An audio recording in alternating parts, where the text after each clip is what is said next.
Brodes Media.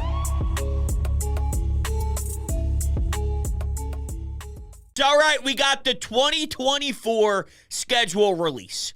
Nothing that dropped last night when the schedule was announced was going to change my win total. I'm not going to go fully down the list and play W and L with you, even though I know that that's part of being a football fan. But honestly, I don't know where the wins are going to be necessarily, but I project them to be a 12 to 13 win type of squad as long as Kellen Moore and Vic Fangio are good in their respected positions, because I don't believe in Nick Sirianni. But it just bothers me that we're hearing Kenny Gainwell speak on a podcast about how there was no connection within the group, yet one of the biggest core values of Nick Sirianni, which, by the way, is very high school like to begin with. Here's professional athletes, 50 plus of them, sitting in this room, and he's going to put on a PowerPoint presentation that our core values is we are going to connect with one another and we are going to compete. Dude, come on. That's what you got for us? Where's the strategy? Where's the balls to step in when Brian Johnson is overwhelmed, when nobody had the answers? Where's the head coach to say, all right, fellas, it's my time to step in, and as CEO, I need to recognize when things are starting to spiral. I will be the one because I have the answers, because I'm a damn good coach. I never saw that. I'm very down on Nick Sirianni. I apologize. But if he's going to preach connection, and that's his bread and butter, that's it. That's what he truly represents. And yet they didn't have it. Well, if that's your A-plus thing, that's your go-to. Everybody in life has that thing about them. Well, if that thing isn't working, then what the hell do you do? What do you bring to the table, Nick? Because it's not strategy. I'm sorry. I don't want to do this. I'm sorry. It'll probably happen again. I apologize. Let's get into this schedule. That's more important here. It is. Week 1. They're going to play Green Bay in Brazil. We knew about this one for a little bit of time, and I like it. I like the fact that you have to handle some adversity, because they didn't do it at all last season. Last season, every time adversity hit them, they folded. They shrunk after that 10-1 start, right? But once things started to really unravel, that thing fell apart quicker than anything I've ever seen in my life. So you got to be aware that early on, you're playing on a Friday, you're going to a different country, you're losing a home game. I doubt the players actually think about that when they're out there playing in that crazy atmosphere. I'm sure the adrenaline is going to be pumping. But for our sake, there was a lot of controversy around losing a home game. You're not playing at the Link, and you're playing a damn good NFC opponent who's coming off of a really hot season.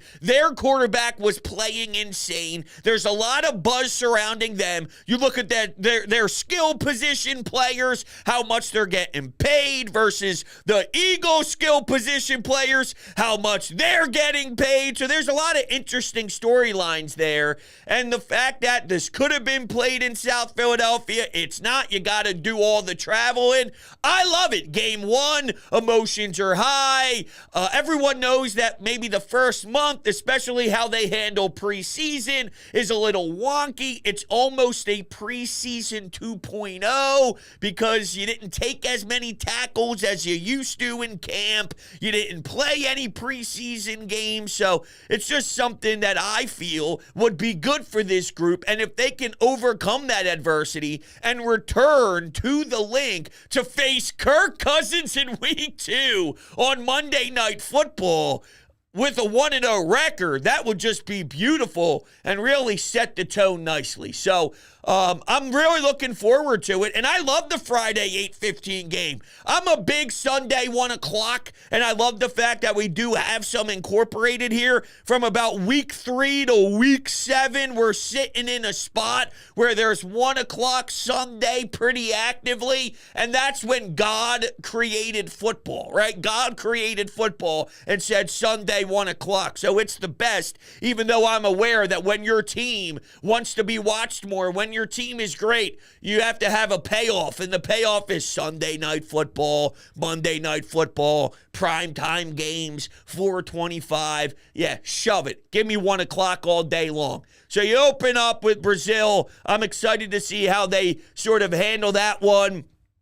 Atlanta, 8:15 Monday night. Kirk Cousins is a fraud.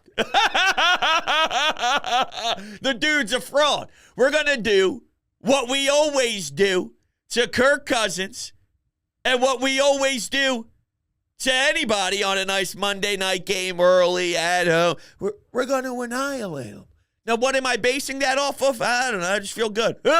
First game at home. Place is going to be on 1,000, 60+ thousand people. We all waited Sunday and watched Red Zone and saw other teams beat up on one another. So the excitement level for an 8:15 game on Monday when you got people tailgating at 5 a.m. at these parking lots, getting ready and active, so they're shit fucked prior to kickoff. It's going to be insanity. And I believe Jason Kelce is going to be a part of the ESPN broadcast. I saw Joe Buck talking to Kevin Nagandi about it, saying, yo, Jason Kelce's going to be a part of our team heading in. But is this man going to be a part of our team heading out? It's a fair question. You're going to New Orleans for week 3. You're going to Tampa Bay in week 4. Early ass bye week, huh? Early bye week. I think for the traveling that's done early on, because they are absolutely away from home for a while there with a game at Tampa, a game at New Orleans, a game in Brazil. There's a lot of travel within the first couple of weeks. So for you to be able to settle in, I guess, for a week 5 bye, if you're looking for any positive spin, but you're going to be beaten down by week 13, 14, 15. Look, injuries happen. Sometimes that bye week could play a massive role and give you an opportunity to let some of your stars breathe and let them get just an opportunity to relax and recalibrate their minds and let their bodies go to work and replenish their self mentally and physically. So it'll be fascinating to see what week 12, 13. Remember, we saw this defensive line discuss the amount of snaps and just talk about how much that maybe they hit a wall and they weren't able to have the same level of production. And by the way, you lost Fletcher Cox. And by the way, you lost Hassan Reddick, if you forgot about that as well. So those are some big, important guys that are eating a lot of snaps. I don't want to hear it week 15 that they don't have anything left in the tank. I'm not bothered that we have a CEO head coach. That doesn't upset me. I understand that in today's era of football, there are coaches out there that take that approach, that give free rein to whether it's the OC, the DC, go do your thing, man, and I will be sort of the one to overlook it all. The difference is the respect and the way the other guys carry themselves is different than Nick. And you might think that it doesn't matter or shouldn't matter. Shouldn't matter is a different conversation. Should it matter if Nick is screaming at fans in Kansas City underneath the tunnel after a win? Should it matter if he's standing on the sidelines on the bench screaming at fans in Indianapolis after the Eagles win? Should that matter? I don't know. I mean, yeah, I personally think it's you can't carry yourself that way as a leader of men. It's silly. It's goofy. It's fraudulent. It's so out of touch. But I think it's fraudulent in regards to how you need to carry yourself, because you need to stay even. When the highs are high, you got to be able to maintain yourself. When the lows are low, you got to be able to maintain yourself. And if you're this high variety guy, it's hard to keep charge and keep these men in check. You're the one they're supposed to look up to throughout that time. The trajectory of this team being great really all comes down to who our offensive coordinators are.